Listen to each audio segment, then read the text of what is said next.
I just want you to cut down the time that it took me to the thing that I learned at 30. I hope you can learn at 15 or 16. I just want you to be able to cut down on, I want you to be able to learn the lessons that can lead you to peace quicker. I know what life is like trying. I know what life is like when I say trying in this context in a bad way. I know what life is like to not be living in your peace and your comfort and your confidence. And I know what life is like to be living in your confidence. And you know what I mean? So it's like the time that it took me to get there on a more permanent basis, I flirted with it in my childhood and in my teens and in my 20s, but was never solidified in it. You know what I mean? It was always attaching it to something. But I think that's what I hope for them is like, yo, whatever comes after that is it doesn't matter. You know what I mean? As long as you feel at peace and comfortable, and you know, and that's really it. Like that would be the biggest blessing. Everything after that is a bonus. Once you just enjoy life on a content level, it's a bonus. I think there's two key ingredients. One is see yourself as high as you possibly can see yourself, right? So if someone wants to like be in the NBA, like they want to be an NBA player, but to me that's not enough. There's a wide range of NBA players, right? There's an NBA player that never saw the floor. You know, he sat at the end of the bench his whole career, and they never re-upped his contract, and then he had to go fight in the G League, and boom, boom, boom. He was in the NBA. LeBron James is in the NBA. Who do you see yourself as? And there's no right or wrong answer. Clarify and define your vision for yourself in the highest possible way that you can see it. Do you want to be a 12-time All-Star? Do you want to be a league MVP?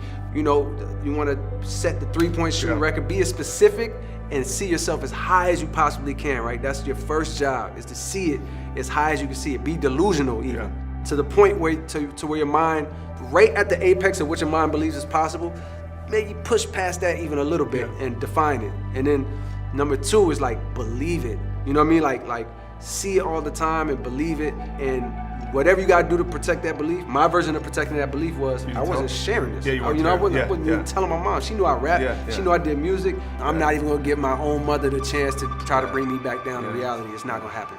You know what I mean? Like, not gonna happen. So, number one, dream as high as you possibly can. See yourself, not even dream. See yourself as high as you possibly can. Define that.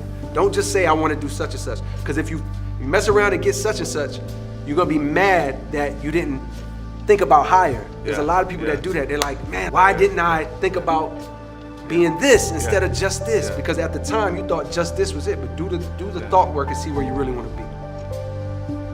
You have to do the work, and because you love it, it's not always gonna feel like work, but sometimes it is.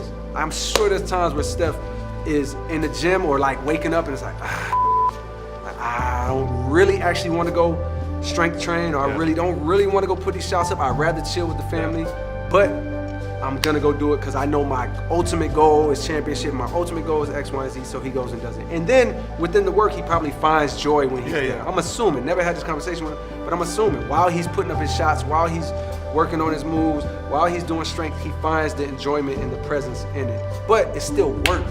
You know what I mean? Like, it's still work. So those are like the three things that I would tell anybody, whether they're 10 years old or 30 years old. You have to see yourself in the highest, and the world will fill in the rest. Persistence is important, because let's say you want something really bad and you keep trying and you keep trying and you keep trying, and on the 10th try you don't get it still, and then you say, okay, it must be a sign that I need to stop doing what I need to do.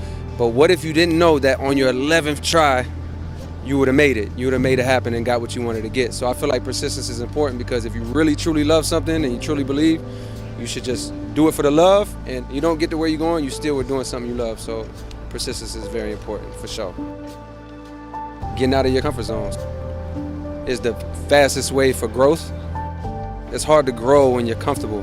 You're not stretching yourself, you're not stretching your limits, you know, you're just in your comfort zone. So when I left a small city in North Carolina, 200,000 people, 150,000 people, and came to New York with 8 million, 10 million people, I was for sure uncomfortable. But just like you interviewing Jay-Z, I felt some nerves, but more importantly, I felt focused and I felt ready for the task. So I had to get out of my comfort zone to make it happen.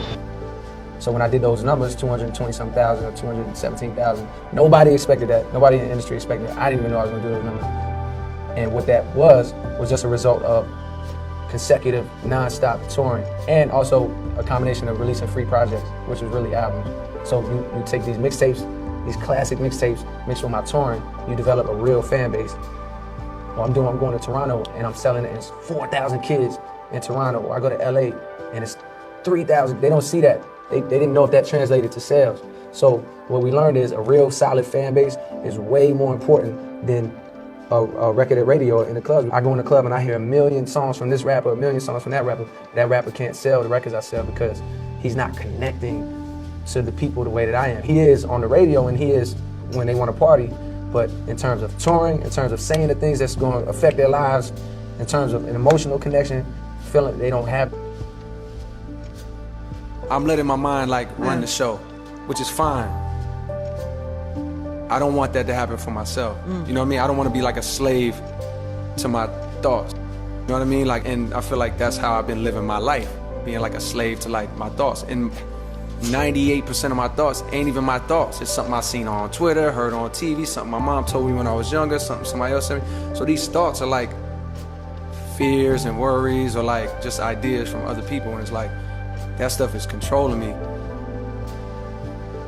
The society we live in. We live in this system, and that's why I was trying to say earlier, it all comes down to this system. Anybody will do, for the most part, anything for the money. And I don't just mean people that's pimping themselves out on TV or even really just, selling their bodies. I'm talking about people that go to a job every day that they hate. You sold out too. We all sellouts. You selling out. You're going to something that you don't like so you can live and survive. To me, life don't feel like it's supposed to be like that no more. You know what I mean? It don't feel right. I feel like somebody's time gotta be worth more than $8 an hour. You spend your whole day going to work, 8 hours out of your day.